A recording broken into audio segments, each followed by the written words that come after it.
40 лет она думала, что знает его насквозь. После похорон пришел незнакомый мужчина и принес конверт. Внутри были письма. Муж писал их ей каждый год, но никогда не отправлял. Галина Петровна Соловьева похоронила мужа в четверг.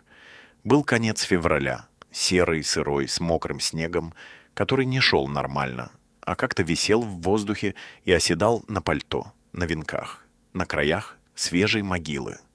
Народу пришло много. Виктор Соловьев работал главным инженером завода 30 лет. Его знали и уважали.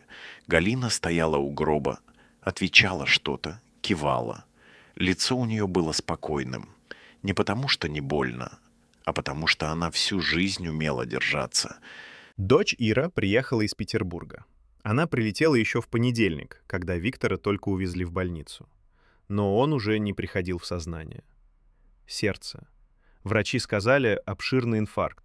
Шансов практически не было. Ире было 38 лет. Она была похожа на отца. Та же прямая спина, те же серые глаза, то же умение молчать, когда нечего сказать. Она держала маму под руку все время, на кладбище, на поминках, дома. Сын, Андрей, приехал из Москвы. Ему было 42, и он был похож на мать. Круглолицый, быстрый, говорливый. Он суетился на поминках, следил, чтобы все были накормлены, произносил тосты, рассказывал про отца, смешные истории, добрые. Это было правильно. Виктор Соловьев был человеком, про которого хотелось рассказывать смешные и добрые истории. Галина Петровна сидела во главе стола и слушала. Ей было 68 лет.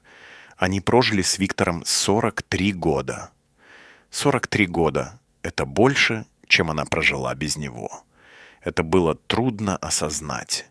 Как трудно осознать, что человек, которого ты знала насквозь, каждую привычку, каждую интонацию, каждую морщину, теперь просто нет его.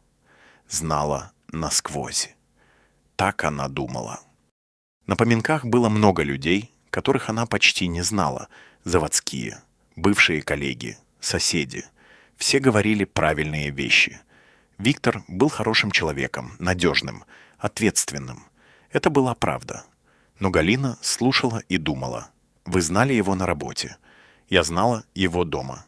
30 лет он приходил с завода, снимал ботинки у порога, шел мыть руки, садился за стол, ел молча, смотрел новости, иногда говорил что-то про работу. Кратко, по существу. Потом читал, потом спать.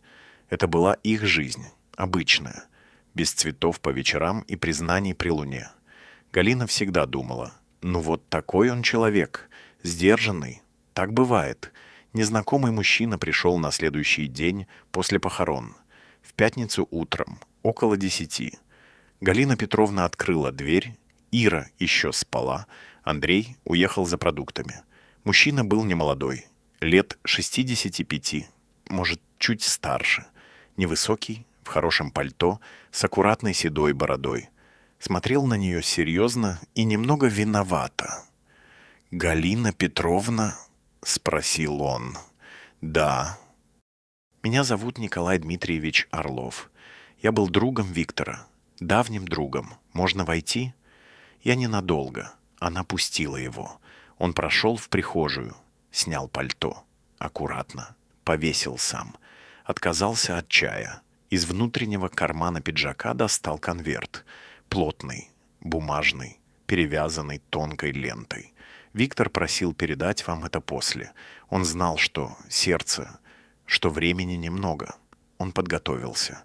Галина Петровна взяла конверт, посмотрела на него. «Что это?» «Письма», — сказал Николай Дмитриевич. «Он писал их вам каждый год, но не отправлял. Просил, чтобы вы прочитали их после него». Галина смотрела на конверт в своих руках. Плотный, тяжелый. На бумаге его почерк. «Галя». «Спасибо», — сказала она тихо. Николай Дмитриевич кивнул, надел пальто. У двери остановился. «Он очень любил вас, Галина Петровна. Больше, чем умел говорить. Вы поймете, когда прочтете?» Он ушел. Галина Петровна стояла в прихожей с конвертом в руках. Они познакомились в 78 году на студенческой вечеринке. Ей было 23, ему 26. Он стоял у окна с бокалом и смотрел на улицу, не на гостей, не на танцующих, а именно на улицу, на зимний город за стеклом. Она подошла, потому что ей стало интересно. «Что там такого на улице? Что вы там видите?» — спросила она. Он обернулся. Серые глаза, прямой взгляд. «Снег», — сказал он, — «просто снег. Я люблю смотреть на снег». Это было не романтично и не остроумно. Это было честно. Галина потом думала, что именно это ее и зацепило. Честность без украшений. Виктор был инженером. Думал точно, говорил коротко. Не любил лишних слов. Когда признавался в любви, а было это через 3 месяца знакомства, в марте у ее подъезда сказал просто «Я хочу, чтобы ты была рядом. Всегда. Не я тебя люблю, не ты самая лучшая. Просто хочу, чтобы ты была рядом». Галина сказала «да». 43 года она была рядом. Они вырастили 2 детей, пережили 3 переезда, одну серьезную болезнь. Его язва в 93-м. И все кризисы, которые случаются в жизни людей, живущих вместе долго. Были периоды, когда говорили мало. Был 1 год, Андрею тогда было лет 12, когда они почти расстались. Потом не расстались. Просто однажды утром Виктор встал, приготовил кофе, поставил перед ней чашку и сказал: «Я не хочу уходить». И она сказала: «Я тоже». Они не были идеальной парой. Они были парой, настоящей, со всем, что это значит. Галина думала, что знает его. Думала 43 года. Конверт лежал на столе. Ира встала в полдень, вышла на кухню. Мама сидела за столом. Перед ней стоял нетронутый чай и лежал конверт. «Мам, что это?» Приходил какой-то Николай Дмитриевич, друг папы, принес. Ира взяла конверт, посмотрела на надпись.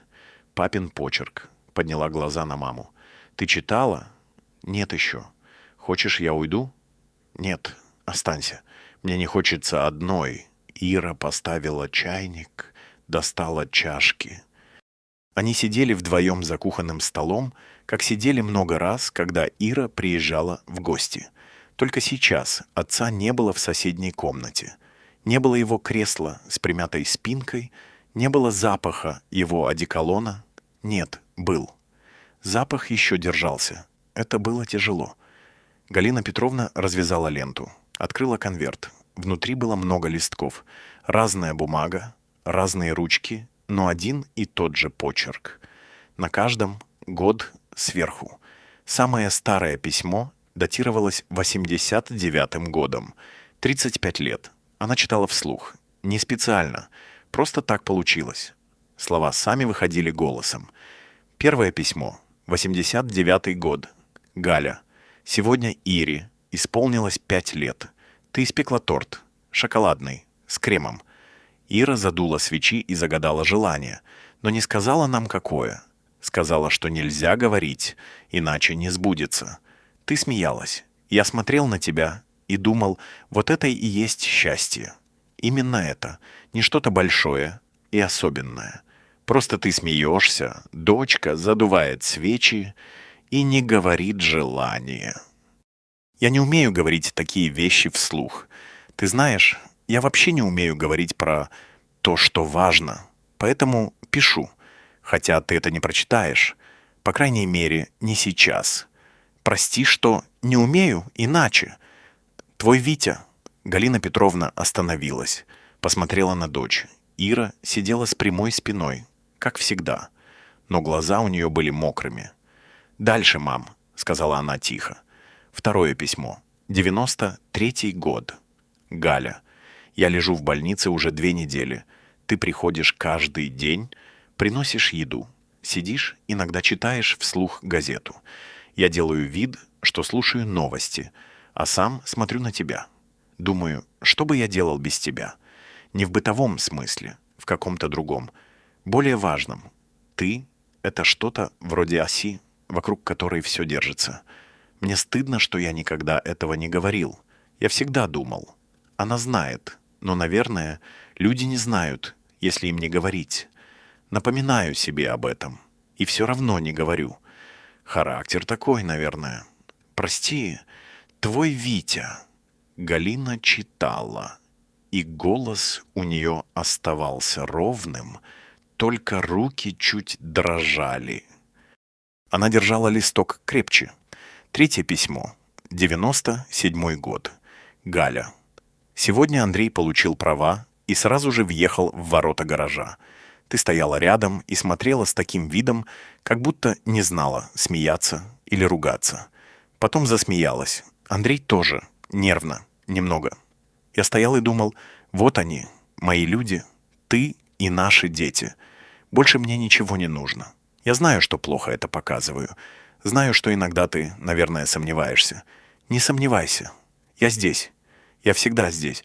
Просто не умею кричать об этом. Твой Витя. Ира встала, налила чай. Поставила перед мамой. Села. «Сколько их там?» — спросила она. Галина пересчитала листки. 35, сказала она. 35 лет. 35 писем. Они читали долго. Ира уходила иногда. За водой, просто побыть минуту одной. Возвращалась, садилась. В письмах был Виктор. Другой. Не тот, которого Галина знала в быту. Молчаливый, точный, с инженерной привычкой думать, прежде чем говорить. Этот Виктор думал вслух. На бумаге. Только на бумаге.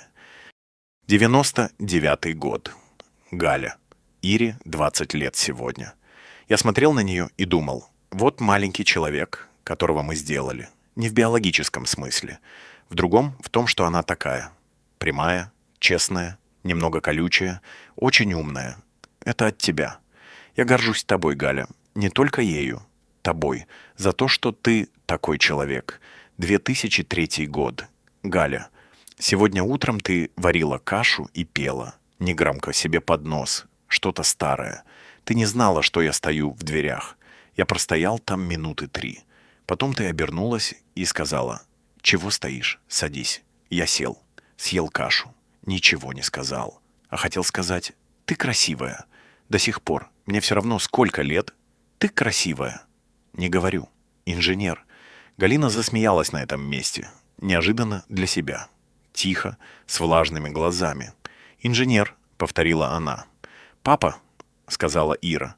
И засмеялась тоже, одновременно со слезами, как иногда бывает, когда боль и нежность идут рядом. 2007 год. «Галя, сегодня мы поругались из-за ерунды. Из-за чего? Уже не помню». Ты ушла в спальню, закрыла дверь.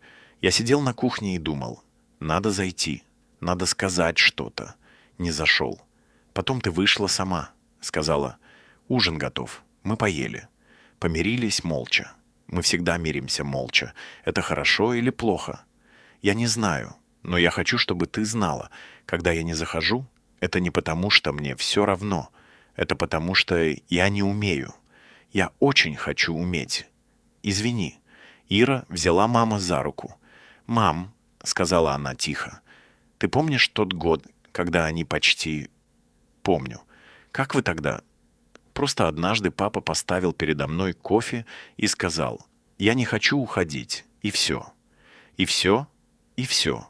Мы больше к этому не возвращались. Галина помолчала. Наверное, это было неправильно. Надо было поговорить. Но мы оба не умели. Поставил кофе, и этого хватило. Ира молчала. «Теперь понимаю», — сказала Галина. «Он написал про это. Вот здесь». Она нашла листок. Отложила. «Позже прочитаем. 2011 год. Галя. Андрей женился сегодня. Ты плакала на свадьбе. Говорила, что от радости». Я не плакал. Ты знаешь, я не умею плакать. Но внутри было что-то похожее. Не грусть, что-то полнее. Как будто смотришь на то, что сделал, и понимаешь, получилось. Не идеально, но по-настоящему. Я думал об этом и смотрел на тебя. Ты стояла рядом с Андреем и улыбалась. И я думал, вот главное, что я сделал в жизни, не на заводе, здесь, рядом с тобой, 2014 год. Галя, ты болела 3 недели, температура, потом слабость. Я боялся, не говорил тебе. Зачем пугать? Но боялся, очень. Первый раз понял так отчетливо. Без тебя я не буду знать, что делать. Не в смысле быта, в смысле вообще. Зачем вставать утром, если не для тебя? Это звучит пафосно, я знаю. Ты бы сказала, Витя, не говори глупостей. Поэтому и не говорю. Пишу. Галина Петровна остановилась, отложила листок. Он приходил ночью, сказала она. Смотрел, как я сплю. Я не знала. Мам, я помню ту болезнь. Я думала, он спит в своей комнате, не хочет заразиться. Он же всегда так. Это всего лишь вирус. Надо пить воду и лежать. Я думала, ему все равно. А он приходил ночью. Она помолчала. За окном было серо. Февраль не кончался, тянул свое. 43 года, сказала она тихо. И я не знала. Ты знала главное, мам? Нет. Я знала, что он хороший человек. Что надежный. Что не бросит. А вот это... Она кивнула на письма. Вот это я не знала, что он стоит в дверях и смотрит. Что боялся, когда я болела. Что думал обо мне по дороге с работы. Это я не знала. Ира не ответила. Потому что ответить было нечего. Вечером того же дня Галина Петровна позвонила Николаю Дмитриевичу. «Вы могли бы прийти еще раз? Мне нужно понять кое-что». Он пришел на следующее утро. Ира осталась в комнате, не мешала. Николай Дмитриевич сел за кухонный стол, принял чай.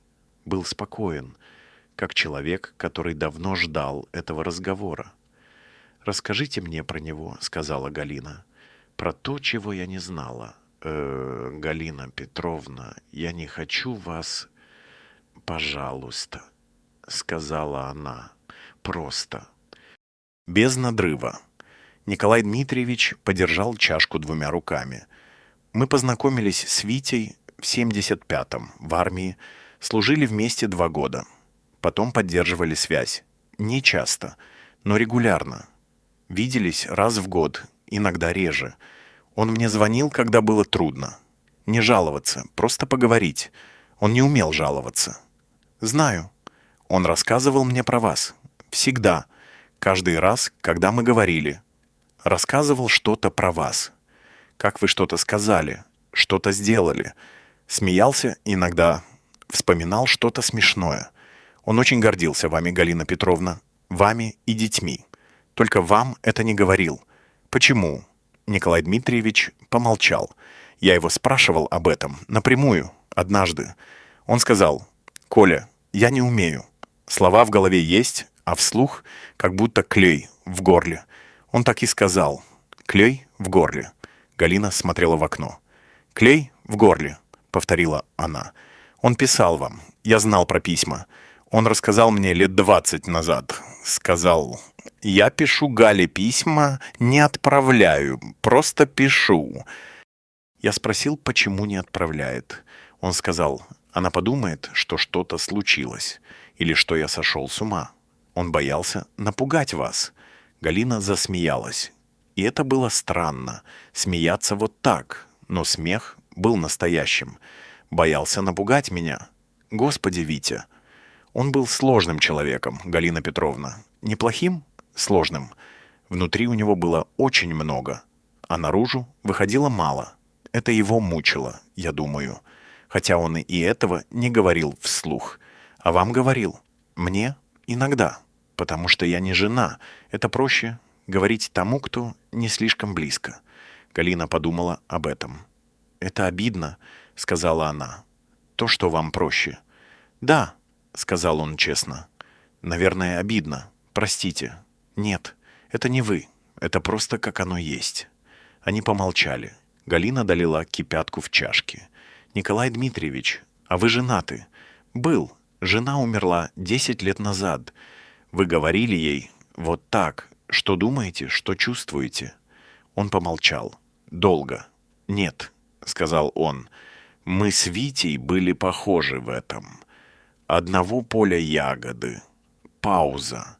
Я тоже не успел». Галина смотрела на него. «Значит, она тоже не знала?» «Наверное, нет.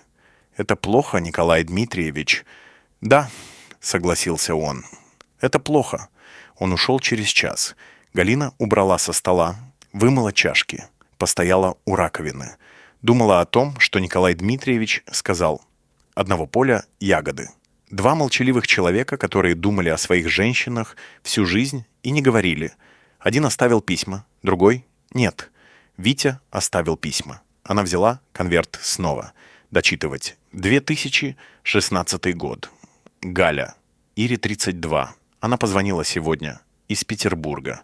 Рассказывала про работу, про город. Голос у нее такой же, как у тебя, когда ты увлечена чем-то. Быстрый, немного выше обычного. Я слушал и думал, это тоже ты. И она тоже ты. И Андрей отчасти. Я сделал мало что в жизни важного. Но вы трое. Это точно важное. Это точно мое. 2018 год. Галя. Сегодня мы гуляли в парке. Ты предложила, а я сказал что-то вроде «Зачем в парке? Там холодно».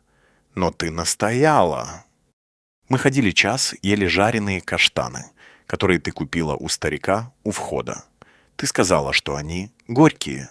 Я сказал, что нормальные. Мы поспорили про каштаны. Это, наверное, звучит нелепо, но это был один из лучших моих вечеров за последний год. Просто парк, просто каштаны, просто ты рядом. Я это понимаю, просто не умею говорить. Галина помнила тот вечер. Каштаны действительно были горьковатые. Она выбросила свой на полпути, а он съел весь пакет и сказал «Нормальные, упрямый, 2020 год. Галя, пандемия. Мы сидим дома уже 3-ю неделю. Ты освоила видеозвонки? Раньше говорила, что не умеешь, теперь каждый день звонишь Ире и Андрею. Я смотрю на тебя и думаю, вот человек, который умеет приспосабливаться. Я не умею. Мне тяжело дома, без завода, без людей, без привычного ритма. А ты нашла ритм новый. Печешь хлеб, читаешь, звонишь детям. Я за тебя держусь, ты знаешь? Буквально, как за что-то твердое. 2022 год. Галя. Врач сказал мне сегодня про сердце. Что надо серьезно заниматься, что есть риски. Я ехал домой и думал, сказать тебе или нет. Решил не говорить. Зачем тебя пугать раньше времени? Но думал о тебе всю дорогу. Думал, если что-то случится, знает ли она, что я думаю о ней всю дорогу? Наверное, нет, потому что я не говорю. Надо бы сказать, не умею. Витя. Галина остановилась. 2022 год. Он знал. 2 года знал про сердце. Не сказал ей. Она не злилась. Это было странно. Она ждала злости. Но злости не было. Было что-то другое. Острое и теплое одновременно. Как это бывает, когда понимаешь, что-то важное слишком поздно. И в то же время не слишком. Последнее письмо было датировано январем этого года. За месяц до инфаркта. Галя. Сегодня у нас была годовщина. 43 года. Ты испекла торт, позвонили дети. Мы сидели вечером вдвоем, пили чай. Ты рассказывала что-то про Иру. Она там переезжает в новую квартиру. Я слушал. Потом ты замолчала и спросила, «О чем ты думаешь?» Я сказал, «Ни о чем». Это была неправда. Я думал, вот 43 года. Вот ты. Вот мы. Я думал, я прожил хорошую жизнь. Не потому что сделал что-то великое. Потому что ты была рядом.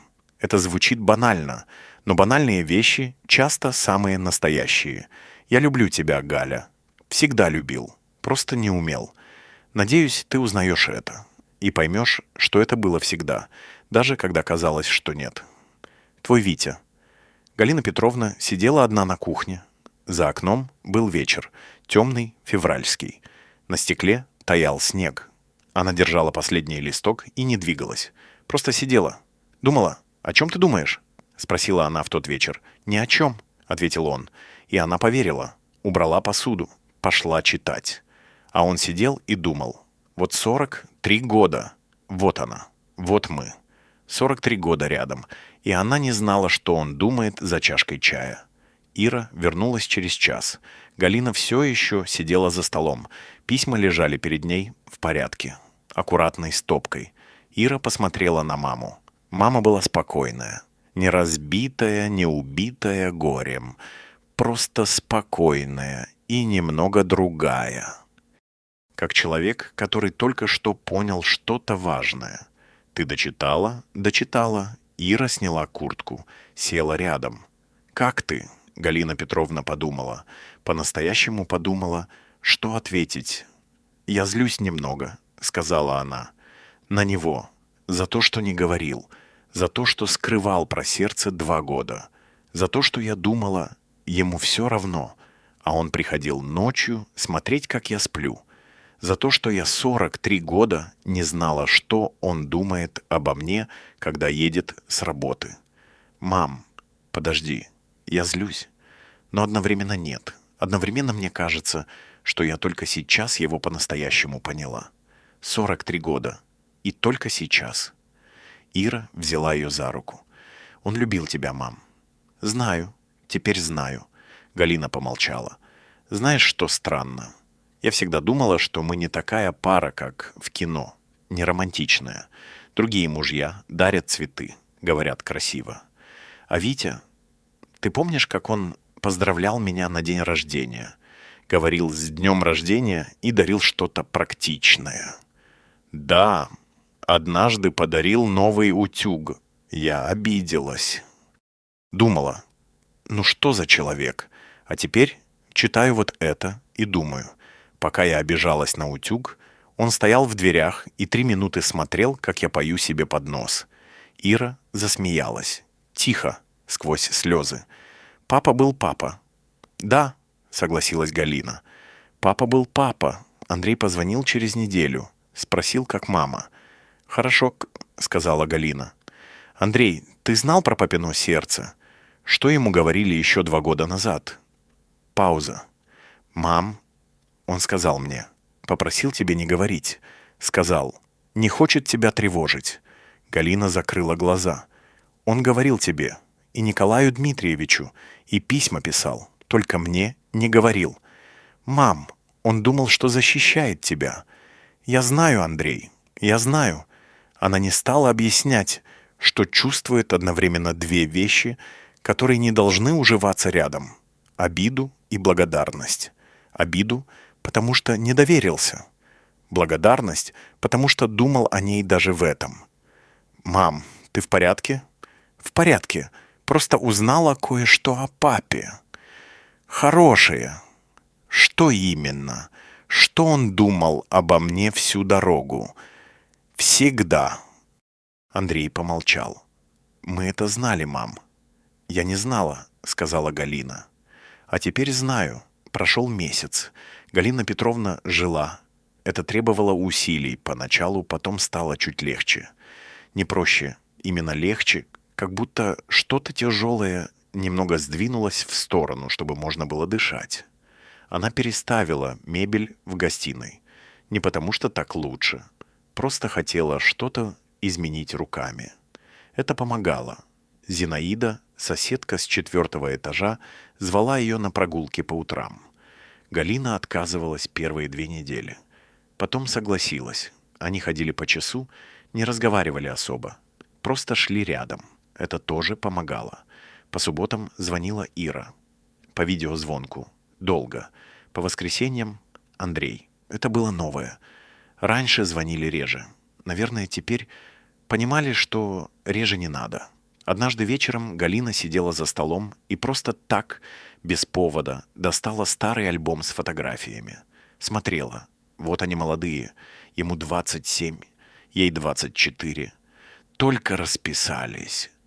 Он смотрит не в камеру, а куда-то в сторону. Она потом всегда говорила: «Витя, ну что ты опять смотришь куда-то?» Он пожимал плечами.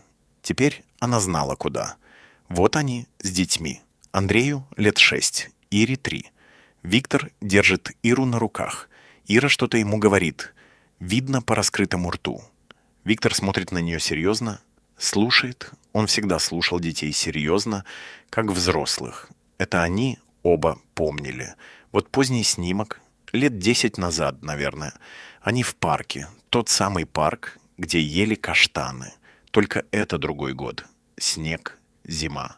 Виктор стоит чуть позади нее, руки в карманах. Смотрит не в камеру, а на нее. Галина Петровна посмотрела на этот снимок долго. На всех фотографиях, на тех, где он не знал, что его снимают, он смотрел на нее. Она не замечала. Столько лет не замечала. Письма Галина Петровна перечитала еще раз. Одна вечером со стаканом чая. Медленно, без спешки. Потом купила тетрадь. Хорошую, плотную, в темно-синей обложке. Написала на первой странице одно слово «Витя». И стала писать ему.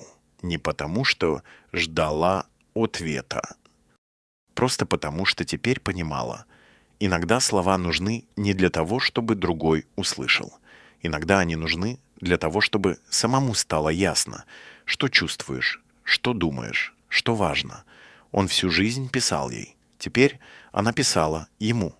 В марте позвонил Николай Дмитриевич. Спросил, как она. «Справляюсь», — сказала Галина. «Спасибо, что принесли конверт». Это было важно. Он просил, я обещал. «Вы были хорошим другом». «Старался», — сказал Николай Дмитриевич. Помолчал. «Галина Петровна, можно я скажу кое-что?» «Говорите». Он иногда говорил мне. «Коля, я боюсь, что Галя не знает, как мне с ней хорошо. Я боюсь, что она думает, ей со мной скучно». Я каждый раз отвечал. «Скажи ей». Он говорил. «Не умею». Я думаю, «Теперь вы знаете?» «Теперь знаю», — сказала Галина. Он спрашивал. «Думаешь, она поймет?» Я говорил. «Поймет». Вы поняли? Галина Петровна посмотрела в окно. Март, снег начинает таять, под ногами хлюпает, но небо уже светлее. Другое небо, чем в феврале. «Поняла», — сказала она. Не сразу, но поняла.